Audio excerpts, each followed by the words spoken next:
Welcome. This is All Minus One Quick Shots.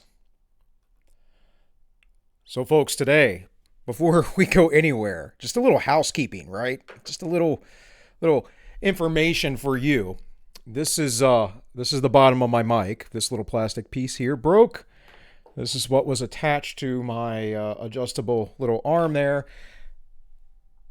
And now I have a handheld mic. So I will not be, as Styx Sex and Hammer did for a little while he was back in town. I will not be holding my mic like this and making a bunch of videos. I have to use both hands. I have to be able to use my keyboard and my mouse and be able to look at another screen. At least this is the process I have been using for a long time. Therefore, I will be making quick shots until I get this resolved. Of course, I will do the live show, and the live show will be me trying to finagle this. But yes, if you are wondering why I can't put out a bunch of content, last week was weird because the week started off weird. And I didn't get a lot of sleep, and it's just behind everything. But right now, literally Friday night, we had a stream over on the Ends Justify the Memes with a bunch of our friends on, and as soon as the stream was over, that broke. So anyways, enough of that. So the real topic of the day is kind of our cultural degeneracy. And I meant to cover this last week, but again, I was behind on everything. It just was one of those weeks for me. But from The Sun, we have Turn Up the Cheat. All women should have an affair once in their life. It made me feel sexier and look younger. And this is from Rachel Foster. This was March 16th. Now, a few people covered this the other week. I saw this and I just thought, my Lord, what a ridiculous article. This is a mainstream newspaper propping up, like, infidelity. And it's nothing new. This has been in our culture forever, right? But it is kind of a glorification. This woman's like, I'm so glad that I cheated because it was so self-gratifying. It made my narcissism so much more fulfilling. That I got to cheat on my boyfriend, that I got to be a morally reprehensible person. It made life so great. It was so thrilling to take that step down the path of degeneracy. And, yeah, this whole thing. Anyways, I'm not sure who wants to jump the bones of this lady, but not to be mean because obviously we all have different types. We all have what we like. But she's not my cup of tea, that's for sure. So it says every woman should try it at least once in their lives. More than a quarter of women who cheat feel more attractive, and 22% feel younger, according to the study by Affairs website. So that's a good reason to have an affair, right? Is to feel younger and to feel attractive. Now, I'm going to throw a little hot take in here, guys. If you're with a woman who has an affair on you, that's your fault. Like, seriously. Like, you need to man up. And I'm not saying it's your fault because the woman does not make her own decisions. Of course she does. Of course, women are accountable for their own decisions. It's your fault for picking a woman of such character. It's your fault for chasing that down. It's your fault for attaching yourself to it. And it's your fault for making that a priority in your life instead of realizing what it is. And that is something that isn't worth your time. It isn't worth your soul. And I can guarantee you in the end, the emotional cost to you will be greater than any sort of momentary pleasure. 1000%. Your fault if you get a woman who cheats on you and does horrible things. And before anyone out there goes, Bill, your wife's good, or whatever it is that you have out there that you want to yell at me, I've been with women who have been unfaithful. Eventually, to the point where my soul became corrupted and I became an unfaithful person. Now, this was not necessarily with those particular women. When I was younger, but you get worn out after a certain point. And so by the time I was 29 years old and I could no longer continue the relationship I was in with my daughter's mother, I, got into another one with someone else who was crazy, and I just had enough. And that's what happens, is you wear down your own soul. So you shouldn't be involved with these kind of people. In any case, you guys can read through this whole article. It talks about whatever. It talks about her narcissism. It's a woman who writes, who's in her 40s, who's encouraging people to be degenerates. This is the bottom line. And with that, I wanted to bring up this article here from 2020, from March 18th. It just started, right? Just started, the whole lockdown thing, the whole coof thing, right? Though it was here before then. Unofficially. Let's see if I get that a little more bigly. All right, guys. So it says, what it's like to isolate with your girlfriend and her other boyfriend. Well, I wouldn't really know. At best, I've been the other guy. I certainly would not have considered myself anyone's boyfriend while that was going on. Guys, if you were claiming a relationship with somebody and you were allowing this to go on, you are not being a man. And again, it's just degeneracy. And that brings me to this little article here. Now, this is older, but from the Wall Street Journal opinion from Camille Paglia, A Feminist Defense of Masculine Virtues. And again, I'm not going to go through and read this article. I'm simply going to just cover the very beginning of it and just talk about some points within it. This is a cultural critic on why ignoring the biological differences between men and women risk undermine Western civilization. And this is why I really like Camille Paglia, because despite her feminist label, and despite her challenging the norm back in the day, back in the 60s, what we really get in someone like her is someone who is well educated in a broad view of human nature, of the history of human beings and how we interact and why those roles are important. Camille Paglia's main issue back in the day was she just wanted to be able to go out and do her own thing without having men needing to guide her all the time, which I am completely fine with. Women, you can go do your own thing.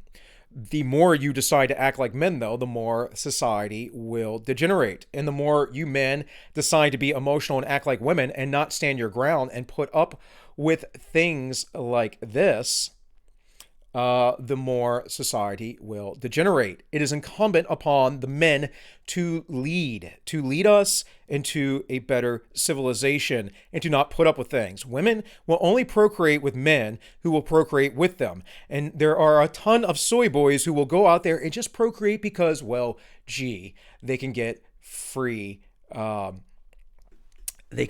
sex.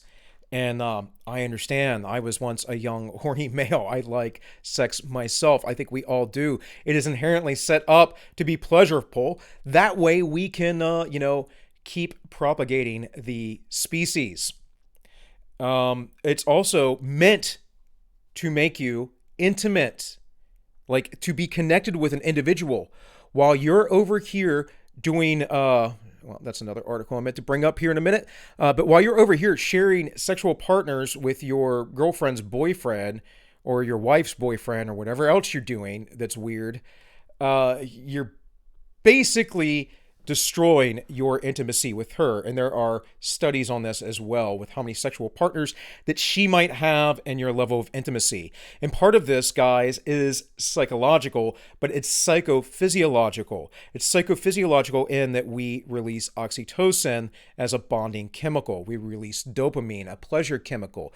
We get a reward kick from these things. And when you spread that to everybody, you are basically fouling up the natural process. In any case, not to sound like a biological essentialist, because I'm actually not, although biological essentialism has many truths. So, this is all the way from 2013. Quite a long time ago, right? We're talking 8 years now. And yet, this is coming true. This is from Camille Paglia. It says, what we're seeing is how a civilization commits suicide, says Camille Paglia. This self-described notorious Amazon feminist isn't telling anyone to lean in or asking women why women still can't have it all. No, her indictment may be as surprising as a wide range. The military is out of fashion. Americans undervalue manual labor. Schools neuter male students. Opinion makers deny the biological differences between men and women. And sexiness is dead. And that's just 20 minutes of our 3-hour conversation. Now, I'm not a huge fan of Bari Weiss, but I think she's half decent as far as lefties go. I like to call balls and strikes as they come, folks, and I'm not just going to crap on all lefties. I defend them on how principled they are, how honest they are, and if they want to come in and be authoritarian or not. And I don't know that Bari quite does. But in any case, regardless of her deep down hardcore politics, she's telling the truth a lot of the time.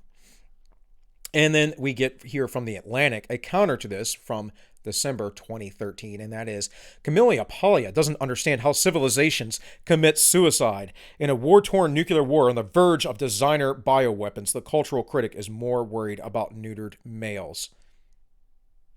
Yeah, and there's a reason why the CCP is trying to prop up their men currently, because they have seen a demasculinization within their order, and they understand that they are about to be the world leaders, and therefore they better prop up good, strong, alpha leadership. And I'll tell you right now, guys, that this, you know that this article is written by an idiot. And the reason why is because I can read the first few sentences here, taken from Bari Weiss's interview. It says, the interviewer supplies the necessary context. Her indictment may be as surprising as a wide-ranging. Bari Weiss writes, the military is far out of fashion. Again, 8 years ago, what do we think right now? We're seeing a terrible tragedy in the military. This was written under the Obama administration. Military probably got a little stronger under Trump. We're back to weakness again under Biden. Americans undervalue manual labor. This is true. We send everyone to college to start off with debt, and we only do that because the government gives out these easy loans. And then basically we create, men and women who are just little boys and girls, send them off into the world, and they're perpetually in debt and in need of the handout from the mommy daddy state. It says, undervalue manual labor, schools neuter male students. We know that men are failing. This is a very old cultural critique, at least of the last decade. Opinion makers deny the biological differences between men and women, and sexiness is dead. All true, all from that article. I submit that she is exactly wrong. I don't think she's exactly wrong. I think she's pointing to a certain point. And that these things are dying. She wrote this 8 years ago, and you can see it today. Now, do all these things still exist? Of course they do.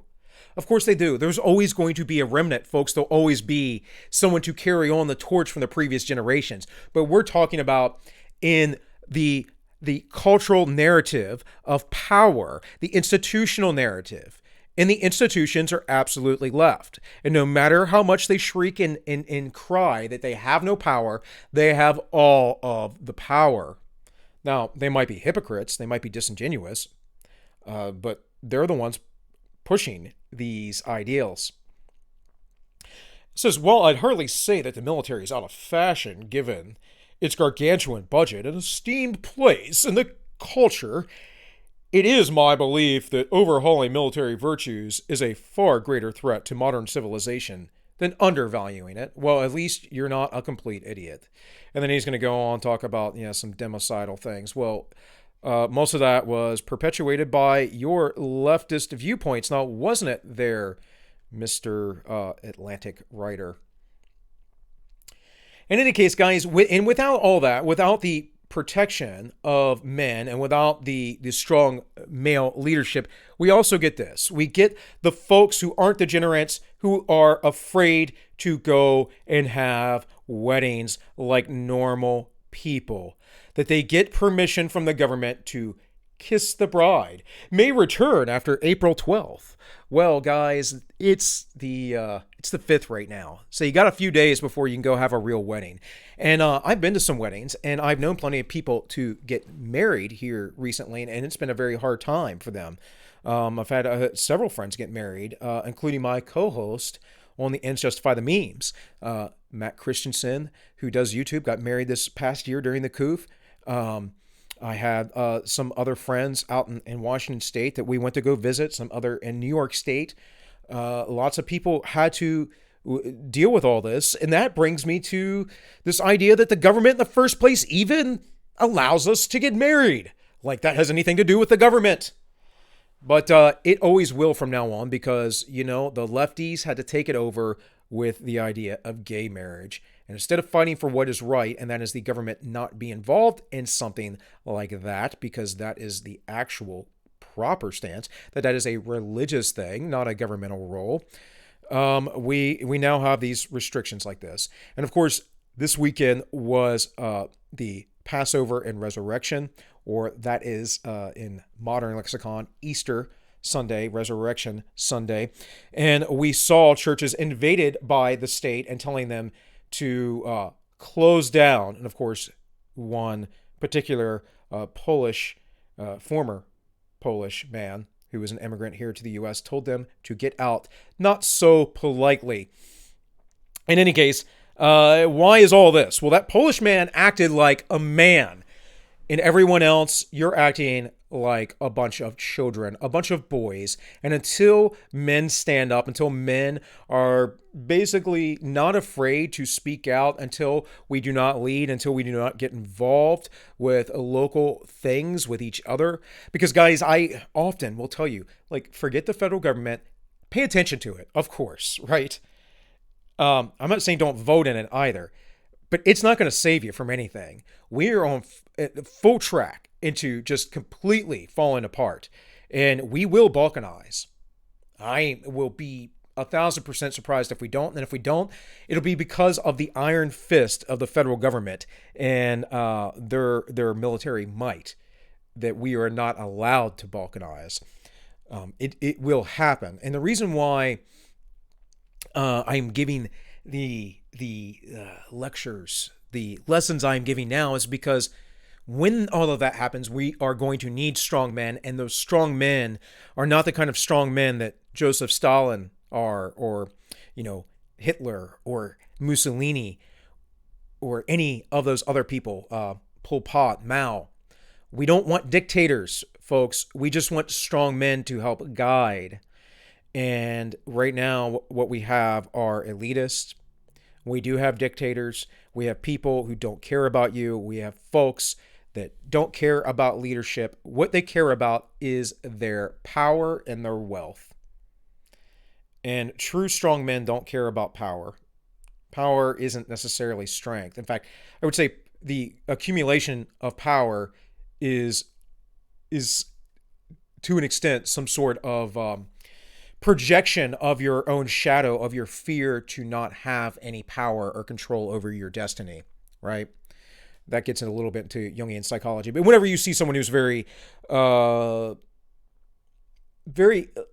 and obnoxious and always has to be the center of attention or whatever, often you'll find that they're actually a truly weak person when things hit the fan. In any case, guys, I have been talking long enough. It's a travesty. The degeneracy, the downfall of masculinity, of leadership, the fact that these things are propped up and promoted by mainstream organizations. Go have an affair, ladies. Go degenerate yourself even more. Because just kind of a last note on that, is you're going down the path of, I'm going to corrupt myself a little bit, it gets easier to be more corrupt. And make no mistake about it, folks, we lived in a corrupt society. Our entire government is set up on corruption. And I don't mean as far as we're supposed to have a constitution and we're supposed to be this laissez-faire free market society, a minarchist society, a society that has checks and balances on the government, that has strong local government and a weak federal government. Yeah, everything is backwards with that, isn't it? And it's backwards because men failed to stay moral, men failed to lead. And a lot of it is because we feminized. I had Jeremy of the Weekly Narrative, my friends Jeremy and Delaney of the Weekly Narrative, on the live show Friday night. And that was exactly what he was talking about. It's all about masculine and feminine energy. Now, I don't harp on any singular message. I think that these things are multifaceted.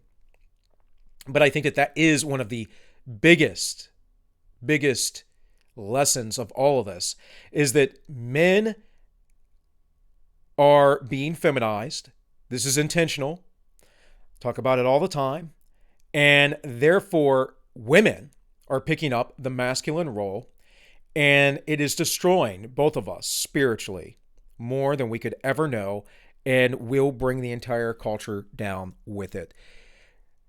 Guys, again, sorry I will not be able to do the story time. I mean, maybe. It's going to be kind of hard. I'll see if I can figure it out. But yeah, just stay tuned.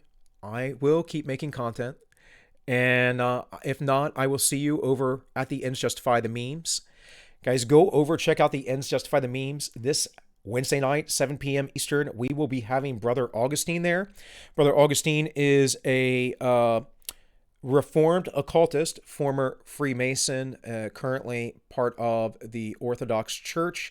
I will be picking his brain about those things. I'm a student of the occult, never a practicing individual, but just a student because of my curiosity of these things. So we're going to get into like Kabbalah. We're going to talk about, occult esoteric knowledge, these plans that the globalists have, because this is all in their occult knowledge. This isn't just crazy stuff Alex Jones says out of nowhere. It literally is in their writings. And we're going to talk about orthodoxy and the religion of the future, because I mean, orthodoxy is growing, guys, and they are based. I'm not an Orthodox, but my co-host is. But I have been a fan of the early church fathers for a long time, and I do read from Orthodox writings quite often. So in any case, guys, that's all I got for today. This has been All Minus One Quick Shots, and I wish you all well.